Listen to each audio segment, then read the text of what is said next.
Il presidente dell'Ordine dei Medici Pitruzzella interviene oggi sugli esami preventivi per l'accesso dei giovani medici alla facoltà di medicina.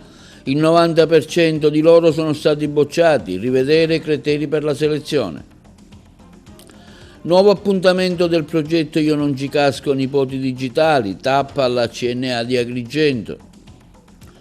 Eletto il nuovo direttivo della CISL Bancari, Calogero Savitteri, il nuovo segretario, entrano a far parte Rosaria Faraci e Massimiliano Caravello. La CGIL di Agrigento partecipa domani allo sciopero generale a Palermo, in 300 in arrivo da Agrigento. Appello della consigliera comunale di Agrigento, Roberta Zicari, affinché il comune aderisca alla prossima rottamazione nazionale delle cartelle comunali. La Presidente della Fondazione Cucinotta, nuovo componente della Fondazione Rimed, a nominarla il Governatore Schifani. Videodenuncia dell'Associazione Agrigentina Punte a Capo, sporcizia nei marciapiedi di via Petrarca che va verso il Museo Griffo. Respinta la richiesta ai domiciliari di Giovanni Salamone, condannato all'ergastolo per l'omicidio della moglie Patrizia Russo. Una messa verrà celebrata in memoria di Marianna Bello a Favara il prossimo 14 dicembre per condividere un momento di preghiera. Arriva al pronto soccorso di Agrigento e si scaglia contro il personale sanitario e le guardie giurate. L'Aragona vince contro la Margheritese nell'anticipo di mercoledì.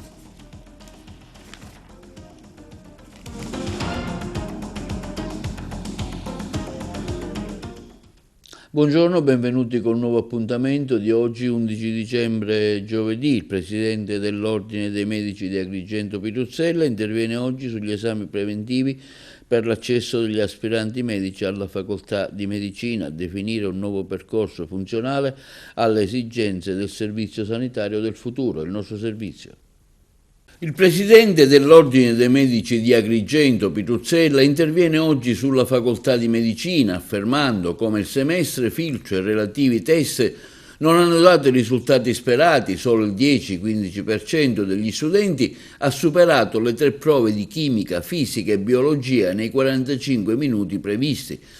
Il risultato, afferma Pitruzzella, è sotto gli occhi di tutti. Il 90% circa dei candidati è stato bocciato, con un impatto penalizzante per migliaia di giovani aspiranti medici.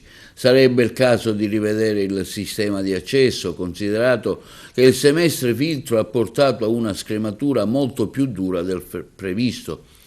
Continua Santo Pitruzzella, presidente dell'Ordine dei Medici di Agrigento, così si corre il rischio che i posti disponibili in facoltà restino vuoti, incrementando le forti criticità dettate dalla carenza di medici nel nostro sistema sanitario.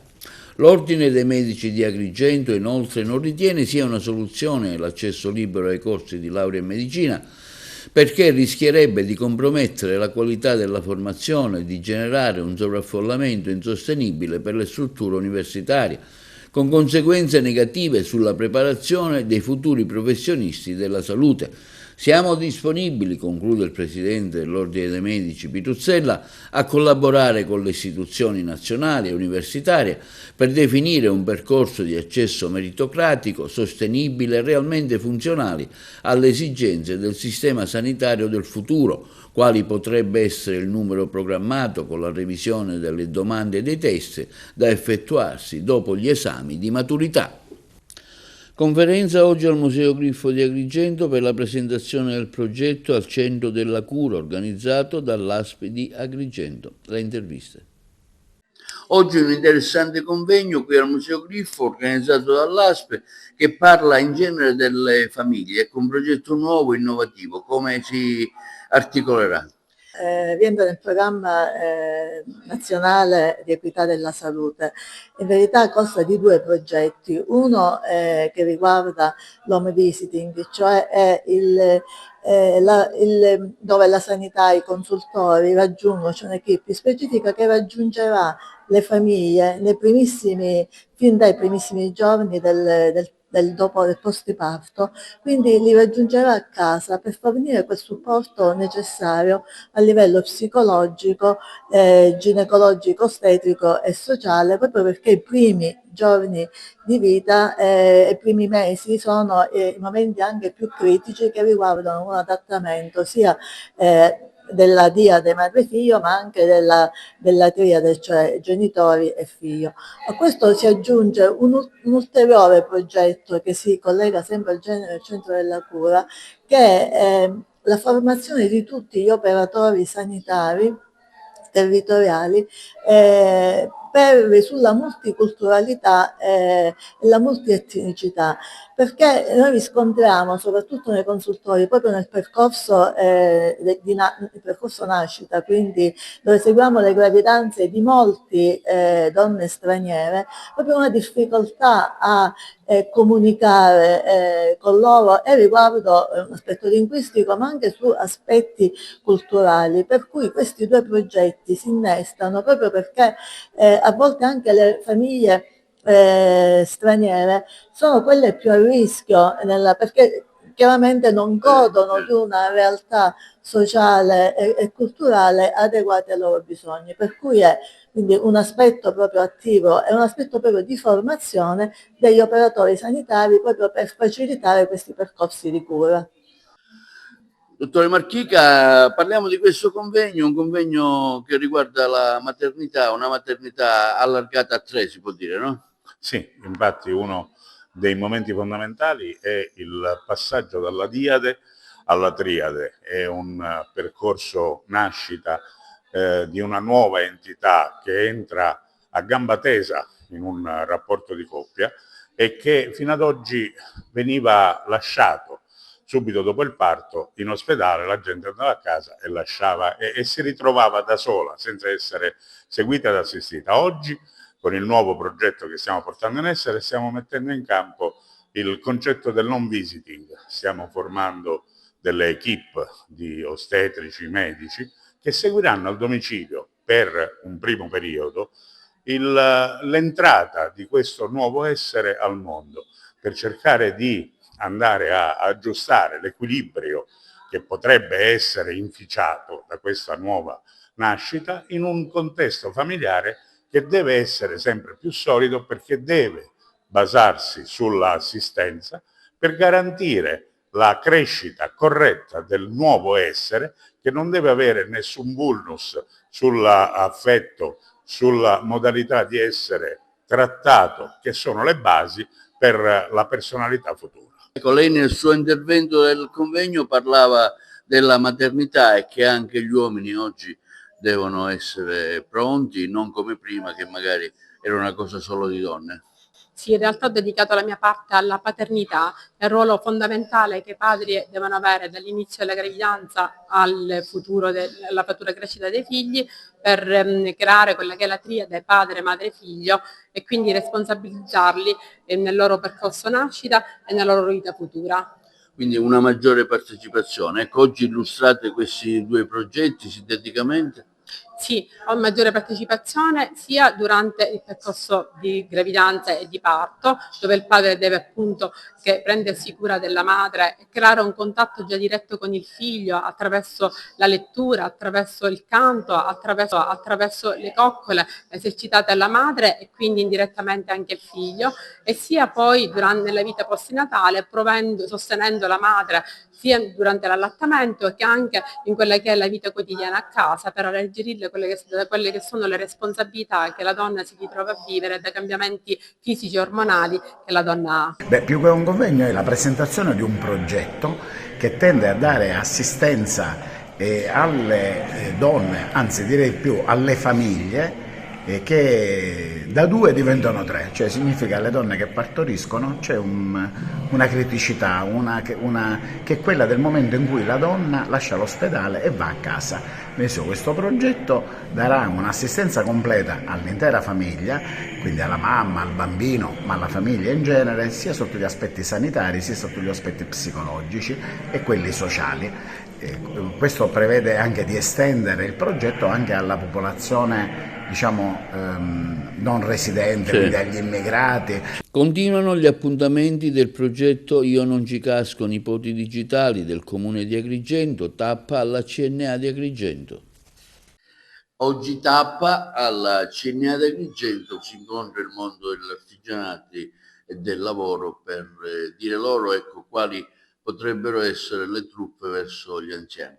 Sì, questo è un ultimo incontro che nel 2025 vede coinvolte le associazioni del territorio. Siamo stati negli istituti comprensivi della città a presentare l'iniziativa Io non ci casco, nipoti digitali, che è il taglio che abbiamo voluto dare quest'anno alla campagna di informazione e sensibilizzazione rispetto all'odioso fenomeno delle truffe agli anziani.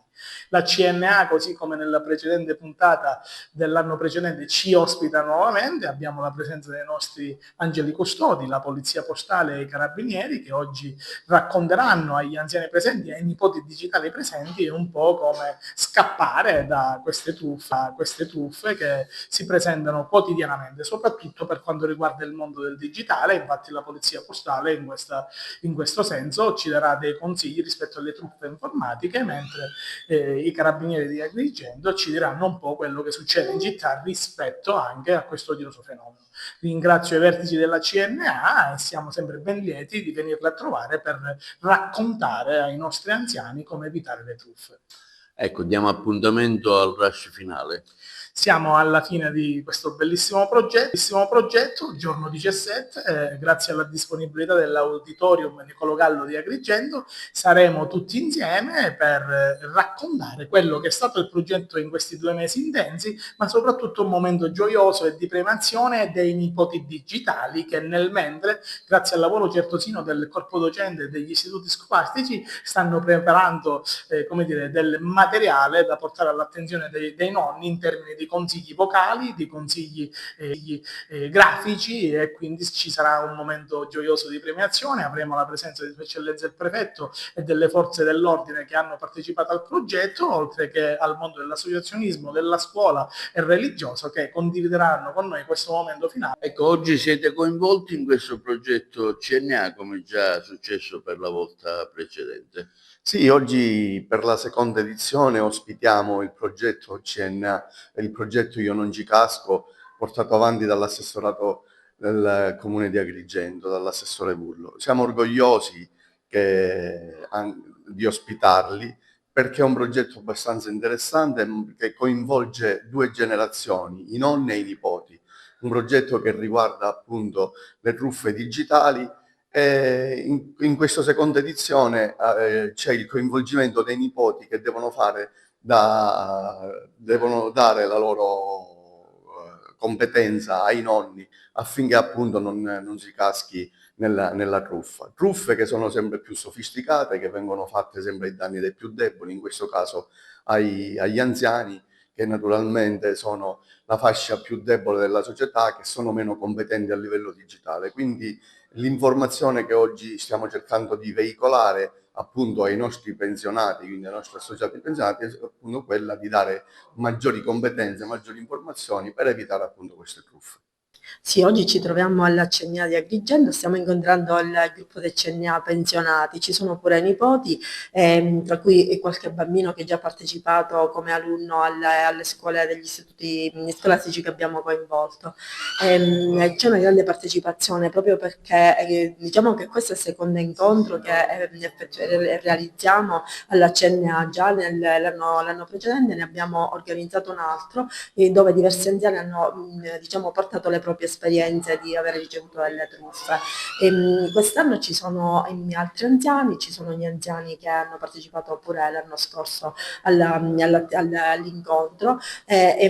Questo incontro diciamo che è particolarmente sentito proprio perché è l'anziano quello che vive la situazione di solitudine e spesso si ritrova in situazioni di disorientamento, quindi a dover cedere anche a queste truffe. E sicuramente anche noi, anche gli adulti, anche i più giovani ricevono delle pratiche di truffe, però magari l'attenzione, il modo di rispondere può essere magari un po' più celere, quindi il coinvolgimento degli anziani, quindi soprattutto delle comunità che sono presenti nel territorio, ci danno la possibilità agli anziani di venire a conoscenza di determinate situazioni che possono portare anche alle truffe. Sì, anche quest'anno abbiamo con piacere accolto l'invito da parte del Comune di Agrigento, dell'assessore alle politiche sociali Marco Vullo, di ospitare questa iniziativa, questa campagna importante di prevenzione e contrasto alle truffe agli anziani, ma più complessivamente a tutte le persone più vulnerabili. E quindi ecco, questo è un importante momento per informare i nostri pensionati, per sensibilizzarli, per prevenire, perché c'è sempre un importante slogan che possiamo mutuarlo: prevenire è meglio che curare. Quindi anche in questi casi, ecco, l'informazione, conoscere quello che può accadere ci può essere di aiuto per evitare di essere truffati, di essere raggirati, di appunto cadere nelle trappole. Noi come CNA abbiamo anche questo dovere nei confronti dei nostri associati, abbiamo una bella platea di pensionati che si fidano di noi, che confidano in noi, e noi ecco, siamo da supporto anche per questo tipo di attività, ma non solo, perché la CNA ormai è una grande forza sociale, ci occupiamo di aziende e di imprese, ma anche di cittadini e di pensionati.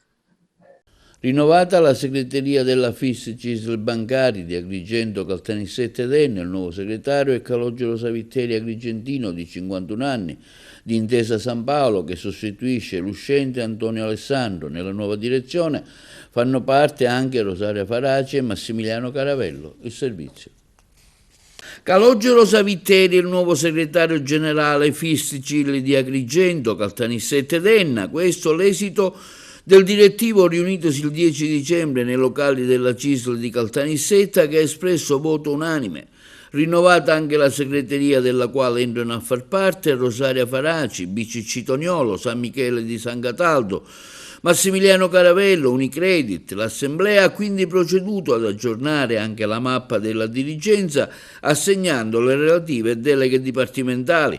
Calogero Savitteri, agrigentino, 50 anni, dipendente dell'Intesa San Paolo, componente della segreteria FIS CISL Sicilia, torna quindi nel territorio di appartenenza, subentrando ad Antonio Alessandro, che ha cessato il servizio del dipendente Unicredit. Ringrazio il direttivo per la fiducia accordata, mi ha dichiarato Savitteri, eredito una struttura che affonda saldamente con orgoglio le proprie radici nei valori della FIS e della CISL, realtà ricche di dirigenti di grandissimo spessore che ben conosco da tempo. Raccogliamo il testimone dalla precedente segreteria, che ha operato egregiamente, ci metteremo subito al lavoro nel segno della continuità. Con entusiasmo oggi ricevo questo incarico al direttivo territoriale Agrigento Caltanissette Denna, che ha dato mandato a me e alla mia segreteria, pieno mandato per affrontare le sfide complesse che oggi attendono il sistema bancario anche sul nostro territorio. La desertificazione, l'intelligenza artificiale generativa, la digitalizzazione sono tutti fenomeni che anche qui stanno impattando in maniera significativa, con ricadute sull'occupazione e sull'utenza, che andranno governate e gestite facendo forza su tutte le competenze che nel nostro territorio abbiamo e che metteremo in campo senza mai fermarci e senza mai cedere allo sconforto di queste difficoltà. Il segretario generale della CGIL di Agrigento, Alfonso Buscemi, annuncia la partecipazione di 300 lavoratori e pensionati alla manifestazione regionale a Palermo di domani 12 dicembre. Saranno circa 300 le lavoratrici e lavoratori pensionati della provincia di Agrigento presenti alla manifestazione indetta dalla CGIL in Piazza Indipendenza a Palermo, dichiara il segretario generale della CGIL Buscemi. La mobilitazione proclamata dalla CGIL nazionale, guidata da Maurizio Landini nell'ambito dello sciopero generale, nasce per contrastare una manovra finanziaria che, secondo il sindacato, non contrasta il declino che l'Italia rischia di attraversare nei prossimi mesi con la conclusione delle risorse del PNRR. Questa manovra, afferma Buscemi, non investe nella sanità pubblica, ormai allo stremo, preferisce continuare a destinare risorse alla scuola privata, penalizzando la scuola pubblica. Sul fronte della previdenza si continua a spostare in avanti l'età pensionabile, cancellando persino le poche flessibilità esistenti come l'opzione donna e la quota 103. Si tratta, afferma Buscemi, di scelte che non rispondono ai bisogni reali del Paese. Il segretario richiama anche la drammatica situazione del Mezzogiorno, non si prevedono interventi capaci di sostenere un tessuto sociale sempre più povero. Ancora una volta il Sud viene abbandonato, costretto a viaggiare viaggiare a marcia ridotta rispetto al nord e la conseguenza è sotto gli occhi di tutti. I nostri giovani continuano a lasciare Agrigento e la Sicilia cercando altrove ciò che qui non si offre più. La consigliera comunale di Agrigento, Roberta Zicari, interviene oggi su un tema di grande importanza, anche alla luce dei recenti pignoramenti che il Comune di Agrigento ha fatto per cartelle comunali, addirittura del 2014 e 2015, affermando durante l'ultimo Consiglio Comunale: ho chiesto ufficialmente al Sindaco di Agrigento di prendere un impegno con la città e aderire alla rottamazione delle cartelle IMU e Tari qualora il governo nazionale vari la misura. Il sindaco non si è ufficialmente impegnato, ma il dirigente del settore bilancio, dottore Mantione, ha dichiarato in aula che valuta con interesse questa possibilità. Direi, continua la Zicari, che è un primo piccolo passo in avanti per garantire agli agrigentini questa possibilità, come avviene in tanti altri comuni d'Italia: pagare tutti, pagare poco, no ai pignoramenti selvaggi e senza le dovute tutele per le persone più deboli. Agrigento, capitale italiana della cultura 2025, ormai agli sgoccioli, ma per Maria Teresa Cucinotta, presidente della fondazione che ha governato l'evento lungo questo anno complesso, il 2026 si preannuncia ricco di impegni. L'ex prefetto nei giorni scorsi è stata voluta dal presidente della regione siciliana Schifani quale nuovo componente della fondazione RIMED, nata nel 2005 per la realizzazione in Sicilia di un centro di eccellenza per progetti di ricerca biotecnologica e biomedica a elevato contenuto tecnologico che sarà realizzato a Carini. La nomina di Cucinotta a tutti gli effetti è la conferma della fiducia riposta dal governatore verso l'ex prefetto e probabilmente un indennizzo per il lavoro svolto ad Agrigento tra polemiche, flop organizzativi e bacchettate della Corte dei Conti, che, va precisato, non ha ancora terminato il proprio lavoro su Agrigento, capitale della cultura. Vediamo adesso un video dell'Associazione Agrigentina Punto a Capo sulla viabilità stradale di via Petrarca verso il Museo di Agrigento Petroglyph, un vero percorso a ostacoli per via della sporcizia e dell'erba alta, nella speranza che chi di competenza possa provvedere alla pulizia della zona. Il video.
La regione siciliana ha deciso di raddoppiare da quest'anno le corse per il Sicilia Express, il treno che consentirà di raggiungere l'isola durante le festività natalizie anche per rispondere alla crescente richiesta dei viaggiatori siciliani residenti al nord.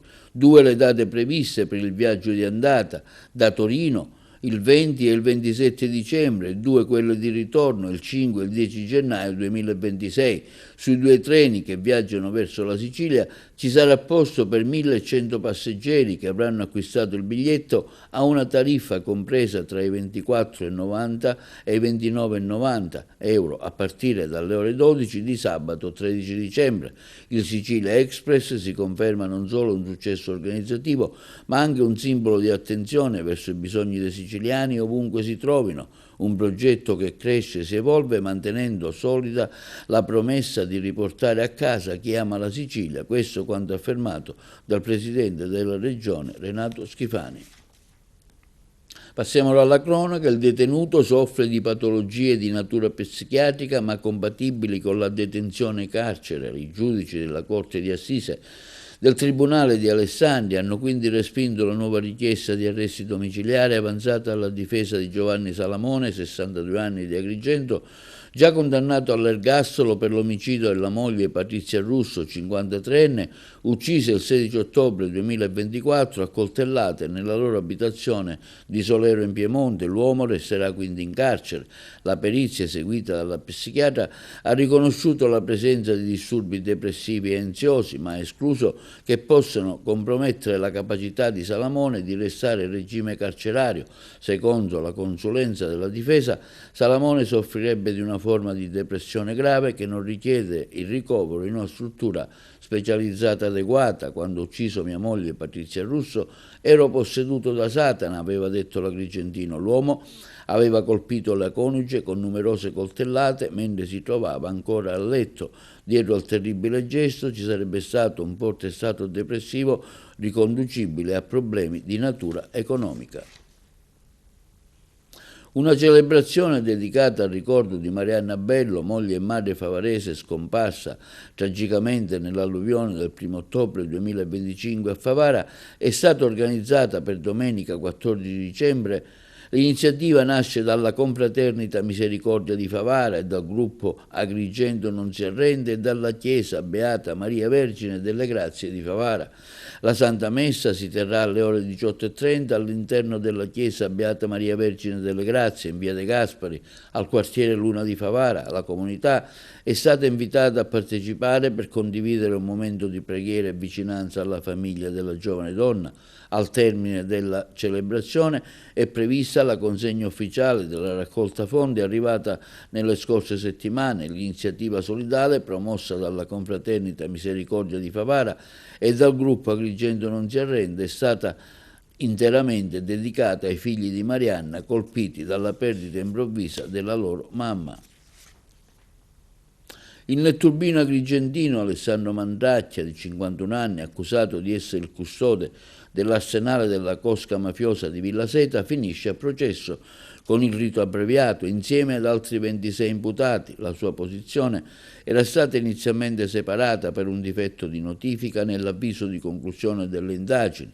Mandracchia è accusato della detenzione illegale di armi, munizioni, ordigni esplosivi, ma anche di ricettazione e utilizzo di denaro di illecita provenienza. Il netturbino era stato arrestato a distanza di pochi giorni nella prima operazione contro le cosche di Agrigento, Villa Seta e Porto Empedocle.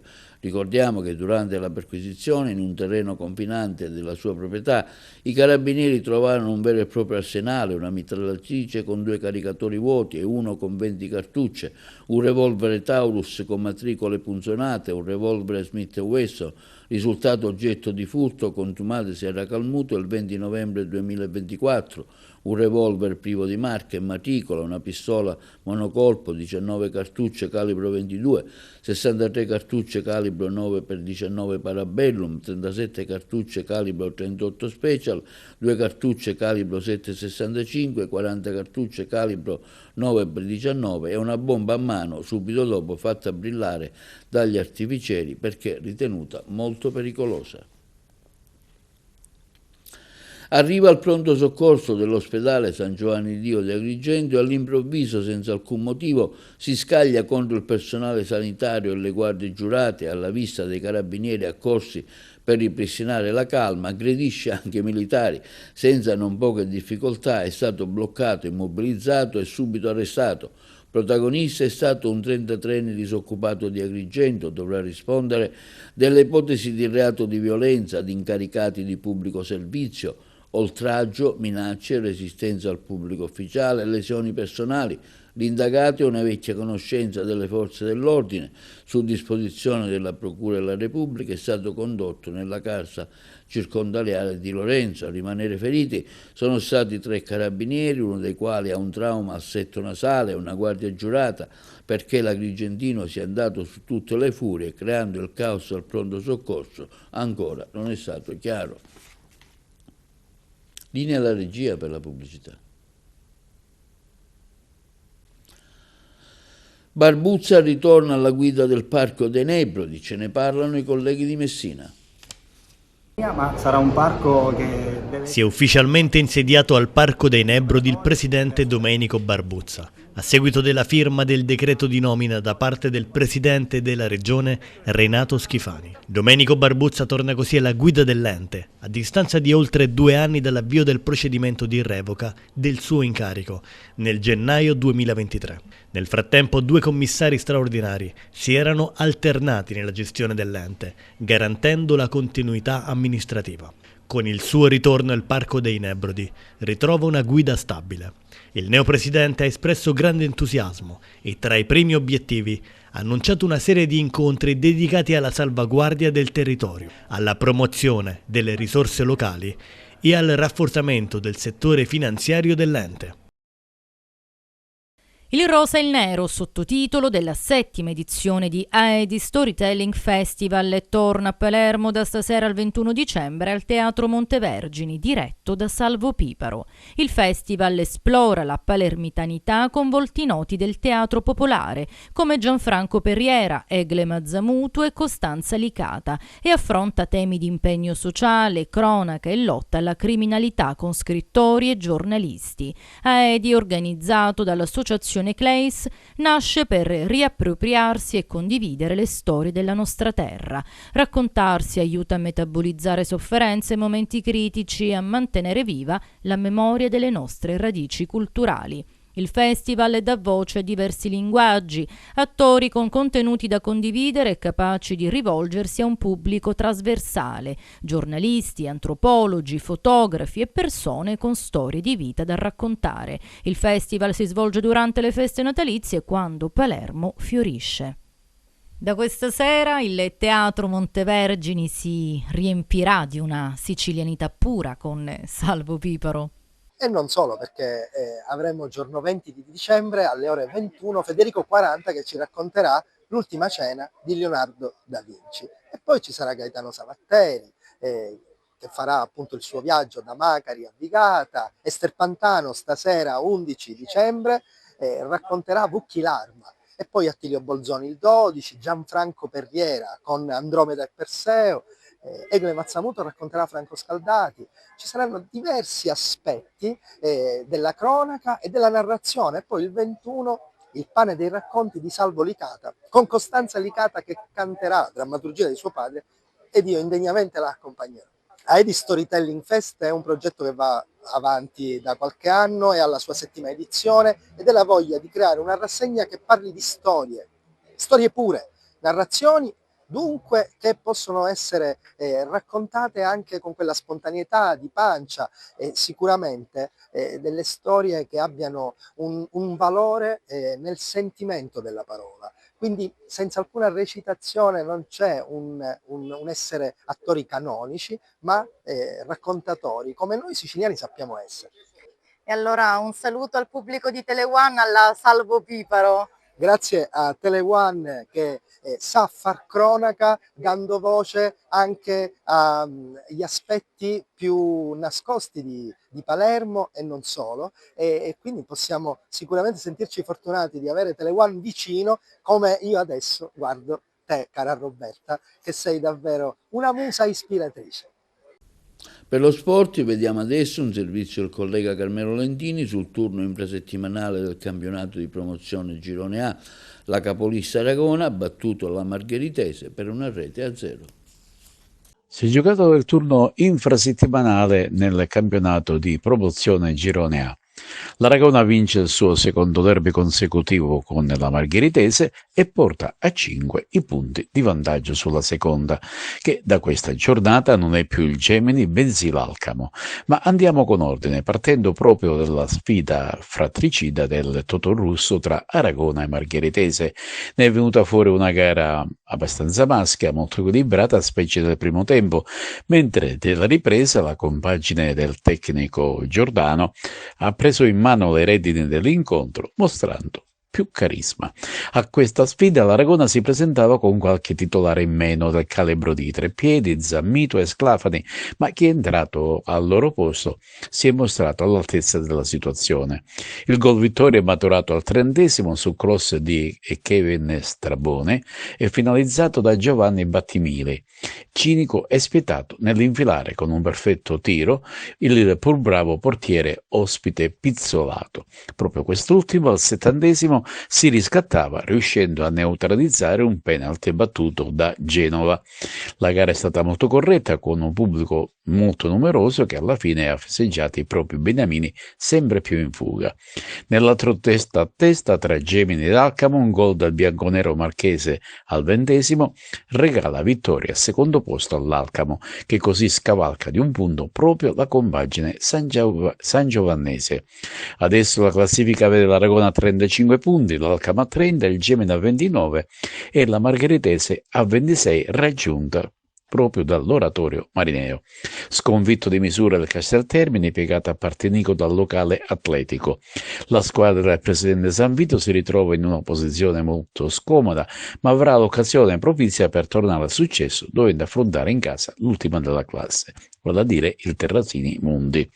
Occhi puntati domenica prossima sul prossimo match in programma allo stadio Catella tra la neo vice capolista Alcamo e la regina del torneo Aragona. Infine la Margheritese sarà ospite dell'Atletico Partinico. È stata una partita difficile, soprattutto il primo tempo dove non siamo riusciti nello scorrimento veloce della palla, dove tecnicamente forse abbiamo peccato un po' sulla trasmissione della palla, però poi nel secondo tempo ho visto una grande Aragona, ho visto con lo spostamento di Brama a mezzala abbiamo palleggiato tantissimo, diciamo che togliendo qualche palla messa da Adamo la Margheritese non c'è impensierito, anche se faccio complimenti al collega perché è una squadra fisica, una squadra tosta, la paragonerei tipo una squadra tipo Atalanta, ma sapevamo che era una squadra difficile da incontrare,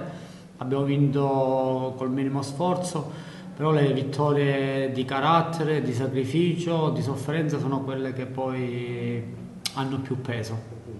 Questi 3 punti sono importantissimi. La partita non è stata dei migliori perché abbiamo espresso in altre partite anche un buon calcio, però oggi prevale la stanchezza, tra la stanchezza la seconda partita in settimana e quindi magari abbiamo abbassato un po' i ritmi, però è importante anche quando riusciamo ad abbassare un po' i ritmi riuscire a portare il risultato a casa, grazie fortunatamente a un episodio. Era questa la gara che ti aspettavi, una Margheritese arcigna in difesa, ben messa in campo? Ce l'aspettavamo perché l'abbiamo preparata in settimana, sapevamo che era una squadra abbastanza tosta, era una squadra dura da affrontare, anche la classifica penso parli abbastanza chiaro. Però siamo riusciti fortunatamente a prevalere anche questa volta. Cosa rappresenta per voi, cosa vuol dire la vetta della classifica solitaria? La vetta della classifica per noi rappresenta solo l'obiettivo di sognare e continuare a sognare, perché stiamo facendo grandi cose e cercheremo sempre di portare al massimo i nostri risultati per noi, per lo staff, per la dirigenza e per i tifosi. Ad Alcamo domenica che Aragona servirà? Servirà la migliore Aragona, come cerchiamo di essere ogni domenica, e speriamo anche ad Alcamo non ci nascondiamo, andiamo anche lì per vincere.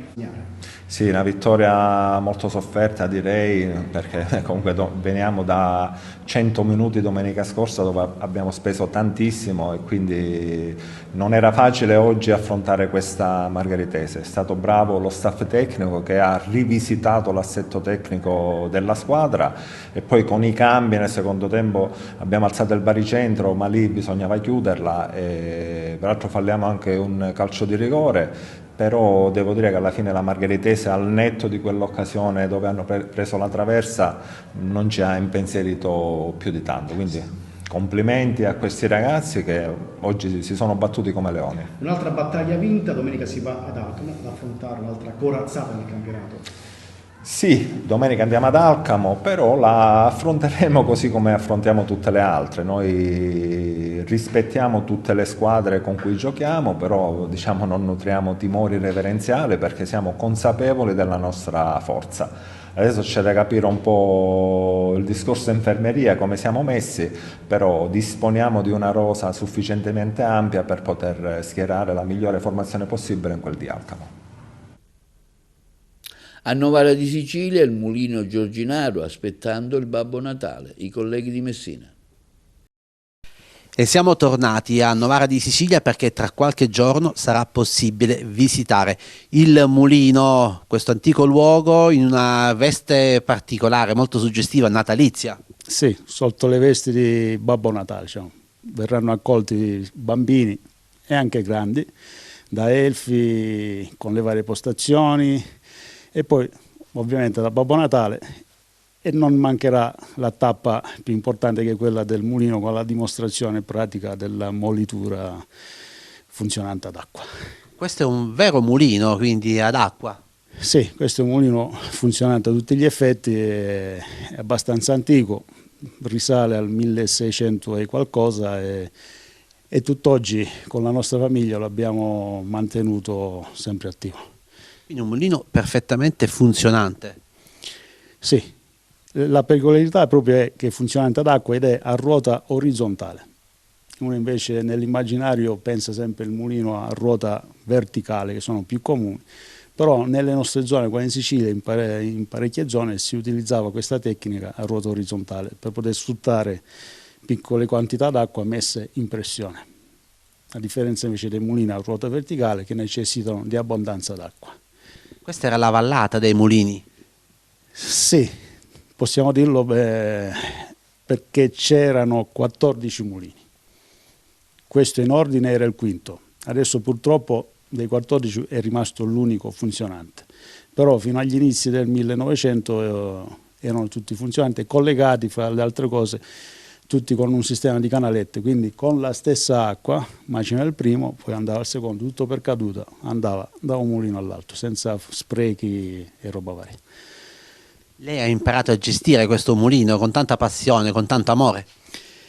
Sì, mi è stata trasmessa da mio papà, che purtroppo è venuto a mancare da poco, però proprio quest'anno a maggior ragione ho voluto realizzare il mulino in sua memoria, perché lui ci teneva e quindi lo stiamo organizzando ugualmente per cercare di mantenere vivo sia la passione che aveva lui e quello che ha trasmesso anche a me per continuarlo a mantenere in vita.